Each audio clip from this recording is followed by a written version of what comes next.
Assalamualaikum warahmatullahi wabarakatuh. Perkenalkan, nama saya Nurika Alifah Latif, berasal dari program studi Bahasa dan Sastra Arab kelas 4B. Di sini saya akan melantunkan 10 bait syair dari karangan Imru Al-Qais, yang dimana syair-syair tersebut merupakan syair yang ada di masa jahiliyah.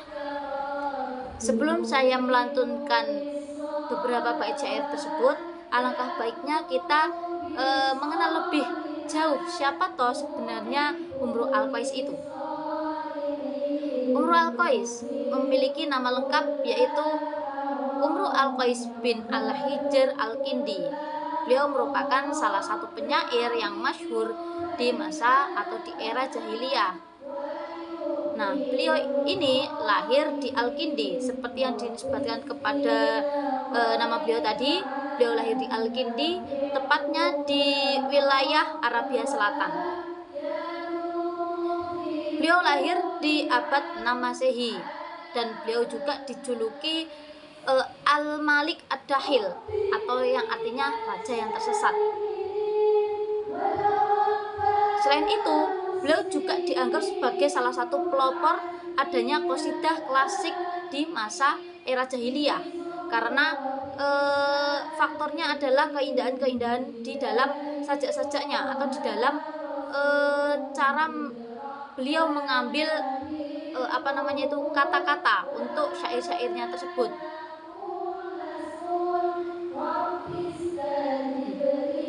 Dan syair-syair beliau juga termasuk dalam alaqot, yang artinya salah satu dari 7 syair yang dipasang di dinding Ka'bah. Nah, di sini nanti saya membagi 10 bait itu menjadi 2 bagian atau 2 judul. Yang pertama ada 5 bait, yang kedua juga 5 bait. Di syair pertama ini saya sedikit mengasih tahu atau memberitahu tentang latar belakang bagaimana puisi ini dilahirkan, puisi ini diciptakan. Di syair yang pertama ini memiliki latar belakang yaitu adanya rasa marah atau rasa kecewa karena pemimpin di suatu suku tersebut telah wafat atau telah terbunuh oleh musuh ketika dalam peperangan. Nah, bagi kaum tersebut ketika pemimpinnya wafat, maka harga diri di kaum tersebut itu akan hilang atau akan hancur, sehingga bagi mereka kematian seorang pemimpin bukan hanya sekedar kabar duka, melainkan ada balas dendam yang harus dibalaskan dengan serupa. Nah, maka tujuan puisi ini dibuat adalah untuk sebagai rasa hormat mereka kepada pemimpinnya yang telah wafat, dan juga sebagai seruan mereka untuk mengambil kehormatan suku mereka kembali. Baik, di sini saya akan melantunkan 5 bait syair yang telah saya paparkan latar belakangnya tadi. Syair ini menggunakan bahar wafir, yaitu mustaf'ilun mustaf'ilun mustaf'ilun mustaf'ilun mustaf'ilun mustaf'ilun tallahi la yadhabbu syai'him batila hatta ubirama likawwa kahila al-qatilin al-malikal khulahila khairu mu'adin sabawana ila yalafa hindiit hoti'na kahila nahnu jalabnal qur rohal qawafila yahmalna wal asa lawan nahila mustafromatim bil hasaja wa ila tastaghfiril awa ila tastaghfiril awa ila.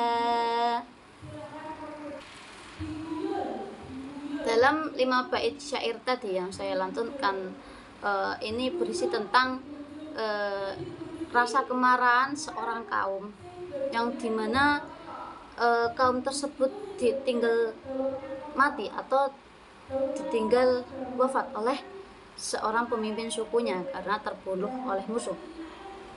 Nah, penyair di sini menggambarkan para kaum tersebut itu bersumpah bahwa kematian pemimpin itu tidak akan sia-sia dan akan dibalas dengan serupa atau dengan sepadan. Bahkan si kaum tersebut berhasil membunuh raja-raja yang kuat, raja-raja yang tadi membunuh pemimpin pasukannya. Nah, di dalam kesedihan seorang kaum tersebut, si penyair itu menuliskan lafadz Hindun yang di sana itu digambarkan Hindun itu sebagai perempuan yang menyesal ketika dia itu menyerang suku yang salah, yaitu suku yang terhormat, yaitu Bani Khalil. Ya, suku tadi itu yang dia kehilangan seorang pemimpinnya. Nah, kemudian pasukan penyair itu datang dengan membawa tombak. Datang dengan penuh semangat dengan membawa tombak. Mereka itu tidak hanya datang sebagai seorang generasi yang generasi sekarang begitu. Datang dia semangat membawa tombak. Tapi mereka itu semangat karena leluhur mereka tadi sudah ada yang dibunuh gitu. Seolah-olah sejarah dan kehormatan mereka itu sudah dikoyak-koyak, maka si para penyair itu datang dengan membawa tombak semangat gitu. Nah, kemudian pertempuran tadi itu berlangsung sampai musuh utama Bani Khalil, yaitu suku Malik, nah itu berhasil dihancurkan. Meskipun beberapa penyair ini tidak mengakui bahwa musuh mereka itu berasal dari suku yang kurang baik, tapi sebenarnya mereka itu sama-sama suku yang baik atau suku yang terpandang gitu. Akhirnya si Umru Al-Qais ini si penyair ini menggambarkan bagaimana kejadian itu di saat pertempuran itu mereka datang dengan menggunakan kuda-kuda dan juga membawa tombak tadi. Kemudian mereka berkuda dan memasuki barisan para pasukan berkuda. Meskipun kuda-kuda mereka itu terluka di medan-medan pertempuran, mereka tetap berlari. Ketika kuda-kuda mereka itu sudah terluka, si para penyair itu berlari dengan semangat tadi membawa tombak itu tadi. Nah, jadi di syair ini menjelaskan tentang sebuah keteguhan atau sebuah tekad, sebuah rasa balas dendam untuk merebut kembali kehormatan suku mereka karena telah ditinggalkan oleh pemimpin sukunya. Lalu syair yang kedua juga saya lantunkan, nanti ada 5 bait. Nah, latar belakang tentang syair ini yaitu si penyair itu memuji sekelompok orang yang dianggap sangat terhormat atau pemberani. Nah, mereka itu sekelompok yang diceritakan oleh si penyair itu, mereka menghormati tetangga, setiap ada janji, dan juga punya wajah yang bersinar di medan perang. Semua itu adalah sebagai simbol bahwa mereka itu bukan orang biasa, melainkan seseorang yang mempunyai kehormatan tinggi di dalam sukunya. Namun di balik si penyair itu memuji kelompok yang orang-orang baik itu tadi, di dalam bait syair itu terdapat sindiran kepada kelompok lain yang dulunya merasa lebih hebat, padahal sekarang kalah ketika di dalam segala tindakan, baik itu dalam medan pertempuran atau yang lainnya. Nah, puisi ini tuh dibuat ketika setelah ada terjadinya suatu peristiwa, yaitu konflik antar suku atau momen salah satu suku yang dianggap berhasil menjaga nama baiknya, sementara suku-suku yang lain gagal. Nah, karena itu syair ini menjadi cara untuk menaikkan martabat suku itu sendiri sekaligus menegur lawan secara halus. Pak kuwi piye to jane mbuh aku kok sedih aku. 5 bait syair ini menggunakan bahar tawil, yaitu fu'ulun mafa'ilun, fu'ulun mafa'ilun, fu'ulun mafa'ilun, fu'ulun mafa'ilun. Ala inna qauma kuntu amsin dunahum kuman awan jaratikum ala udrani wairu wa man mislu wairu wa rahtihi wa as'ada fi laylil balabili safwanu sibatu bani afwan tohara nakiyatun wa aujuhuhum indal misyahidi ghurranu hum ablagul hayyal midolala ahlahum wasara bihim bainal araki wa nijrani faqad asbahu wallahu asfa'uhum bihi abirra bimisyakin wa awfa binijrani.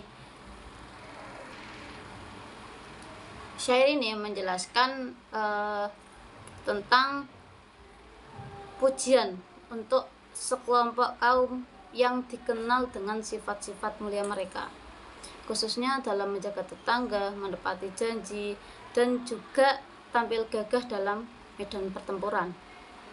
Nah, penyair itu menyebut bahwa merekalah yang melindungi para wanita atau para wanita-wanita tetangga dari Gidron, yang menunjukkan jiwa pelindung dan juga kesatria. Di saat-saat yang sulit diibaratkan seperti malam penuh kegelisahan. Kalau dalam syair itu Lail al-Balabil, malam penuh kegelisahan. Nah, penyair itu juga menyoroti salah satu sosok, salah satu tokoh seseorang yang bernama Sofwan. Beliau itu tampil sebagai sosok yang bahagia, kemungkinan karena ia berhasil menunjukkan keberanian dan kemuliaan, yaitu contoh daripada salah satu kaum yang dipuji-puji oleh si penyair itu.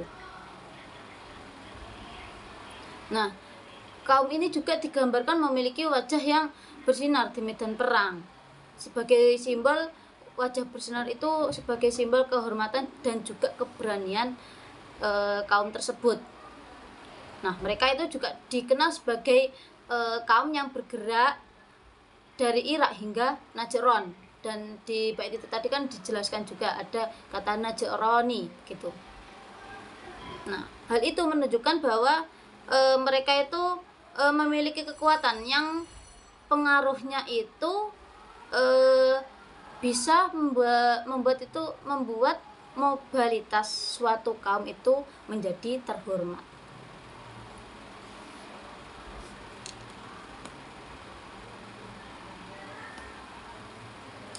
Nah, selain itu, penyair juga menegaskan bahwa di bait-bait tersebut juga membahas bahwa orang-orang yang dianggap mulia tadi merupakan orang-orang yang setia terhadap janji dan paling baik terhadap tetangga.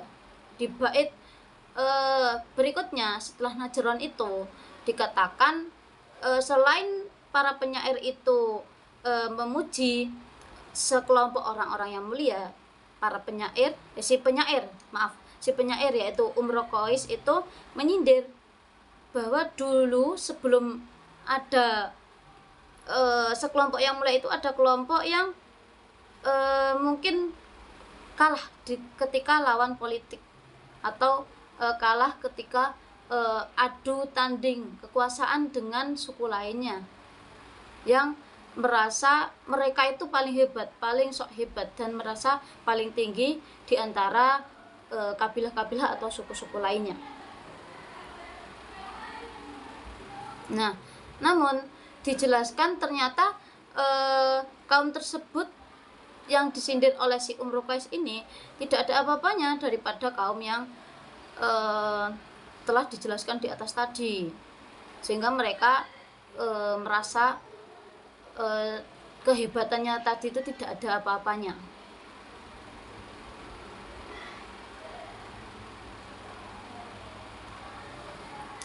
Mungkin itu sekian dari pelantunan syair karya Rokois. Assalamualaikum warahmatullahi wabarakatuh.